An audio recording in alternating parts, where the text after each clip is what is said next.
Hi, I'm Ashley Swartz. Welcome to my weekly segment on Beat TV. Thank you to Andy for having me this week. I'm the founder of Furious Minds, which is an advertising technology collective.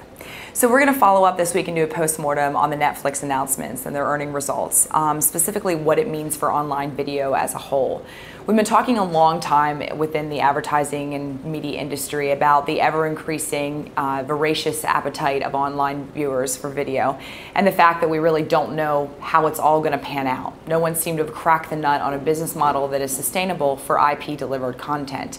And the question is, when will Rome fall? Will Rome fall? Will we see, the network operators and the MSOs actually fight back against and cause the demise of IP-delivered content providers like the Hulus, the Voodoos of the world, or Netflix in particular, which is the topic of the conversation today? Will only models like that of Voodoo work that are backed by large companies like Walmart, whose core revenue is not in licensing content and the delivery of it over IP networks? And the biggest question is, what's this impact for television and advertising as a whole? So let's take a look back at where they've been and where they are today. So about a year ago in the spring of 2011, they had the price hike debacle, where Hastings wrongly just went out blindly and announced a price hike and announced also the Quickster product, which was rolling their DVD business separate from their streaming business.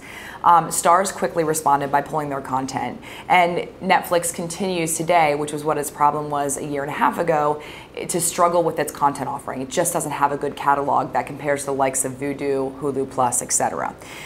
This week, they started by announcing their European expansion. They'll be using their profits to grow in Europe, which I believe at this point, 6 months into 2012, they already have 1 million subscribers in Europe, which is 50% of LoveFilm, their largest competitor. So they're quickly nipping at the heels with an IP delivered only solution, whereas LoveFilm is predominantly still a DVD offering.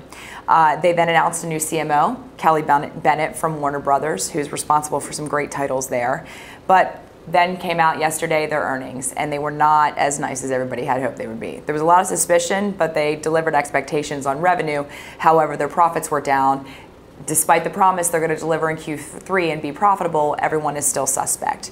They're losing subs in their DVD business, which is questionable as to whether or not that's actually a bad thing. When we know they're trying to shift to consolidate their business to focus primarily on the IP product, they're seeing a slight increase in subscriber base there, where they're almost at 24 million with 23.94. An interesting point of reference is that makes them larger as far as the subscriber base goes than the largest MSO in the US. Comcast is at about 22.3 million subscribers, Netflix at almost 24. It's an interesting reference points to consider, and we'll come back to that.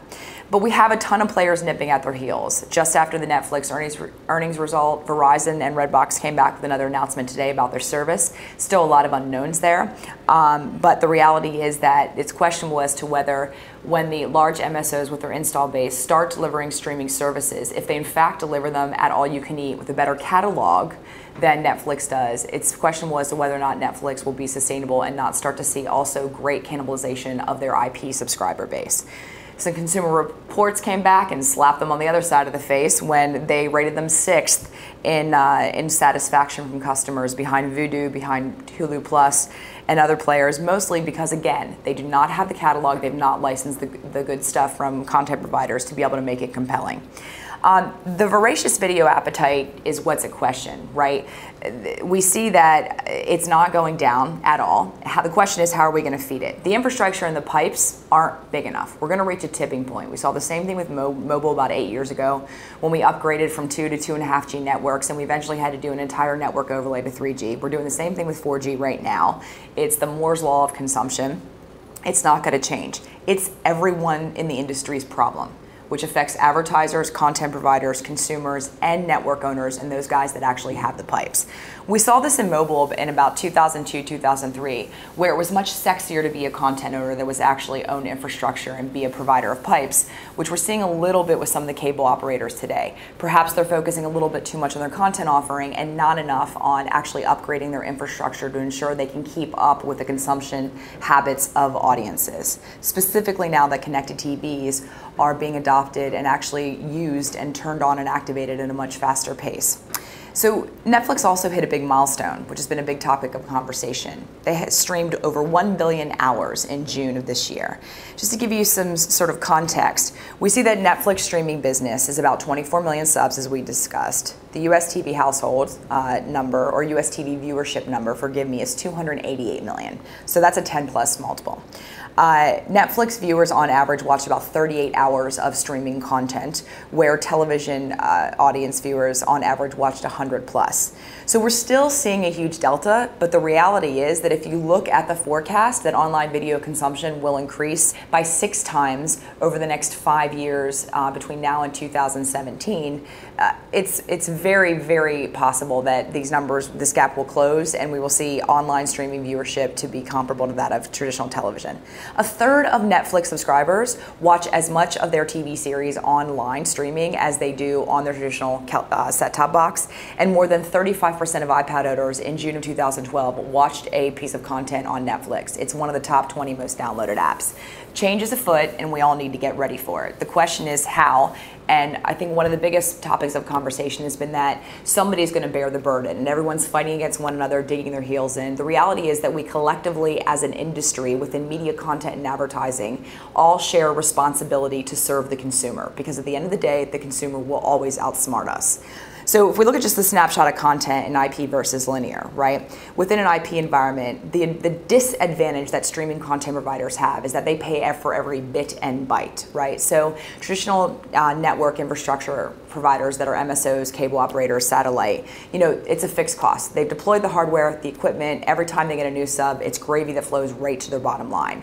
Not the case. Netflix has seen great cost efficiency and improvement, and CDNs have actually somewhat improved on their ability to, or their cost to serve rather, whereas in 2009 it was estimated it cost Netflix 5 cents to serve a movie. Today it is estimated that it cost them 2.5 cents to stream a film.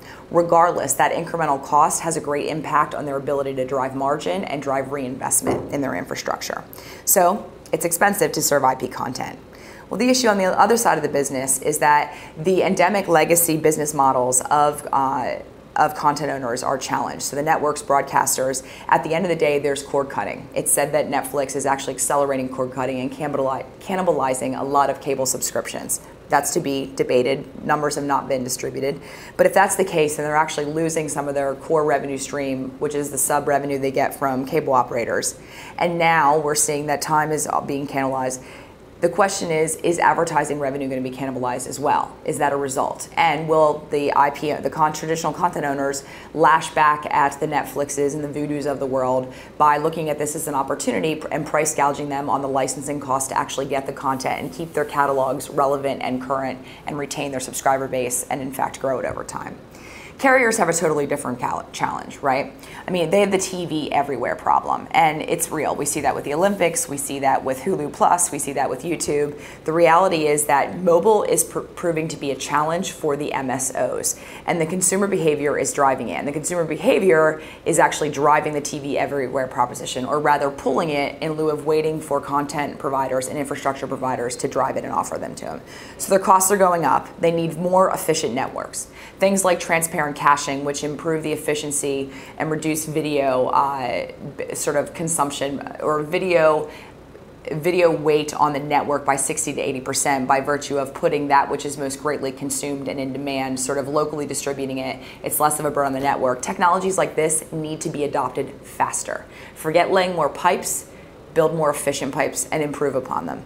Re-engineering is as important as deploying and expanding networks right now. The cost to serve needs to go down, and the ability of the networks to be more efficient needs to go up very, very quickly. It needs to go up at a faster pace than the appetite of video consumption is increasing.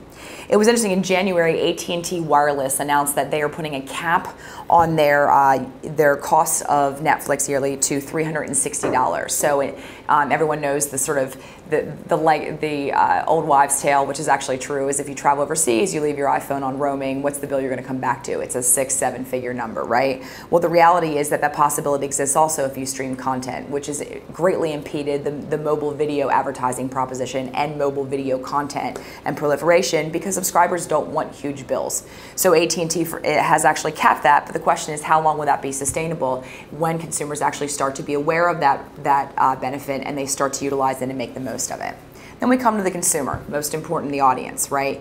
In 6 years, we suggested their appetite's going to go up substantially. It's going up every day. And the reality is that much of that incremental additional consumption is occurring on the mobile device. We're seeing that with the Olympics right now, and we're seeing that with content, whether it's television or it's long-form content and from studios. The reality is that audience behavior and their consumption is changing faster than technology providers and network operators can keep up. And that has put us all in a substantial conundrum. Advertisers don't know where to go to reach an audience. They don't know where the audiences are going because they're moving so fast and they're on so many devices. No one's really figured it out, and there's a lot of challenges that lie ahead. The greatest thing that I took away from sort of doing the research and background on Netflix this week and what's happening right now in the streaming IP space is that there needs to be a sort of rally cry to innovate and not protect. We've learned time and time again with the music industry as a great example that protectionist tactics do not work. Play nice, boys and girls, and you will win as a result. Or you'll blow up. I believe that because at the end of the day, consumers are always going to outsmart us and they're going to get what they want time and time again if we don't give it to them or we do. If we do and we offer it a fair price, they're more than happy to pay for it. Thanks so much for tuning in. Have a great week.